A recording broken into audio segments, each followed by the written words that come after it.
Hi, this is how you restore the Roborock Saros 10R to its factory settings, removing any saved data such as maps, Wi-Fi networks, etc. However, not deleting any performed firmware updates.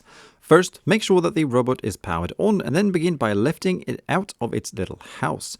Now, make sure you got something pointy like a bent paperclip or in this case a small needle. Then remove the top magnetic cover of the robot and locate the little plastic cutout that says reset. Here, use your pointy object to lift the plastic protective cover up and out of the way.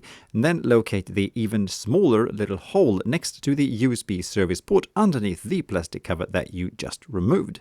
Now what you want to do is to first press and hold down the home button on the robot, the one with the house symbol. While holding down the home button, you then need to push down the little button inside the hole you just uncovered using the pointy object for about 3 seconds. And then let go of the reset button, but keep holding the home button until the robot says "Restoring factory settings. This will take about 5 minutes." After then waiting a whole of at least 5 minutes, the robot will then not go reset complete or something like that, but instead say "Mod mount installed," stupidly indicating that the reset process is now finished. From here, use the app to again set the robot up if you want to keep it, or turn it off and pack it down if you're selling or getting rid of it.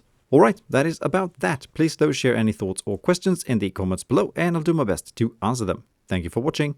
Bye.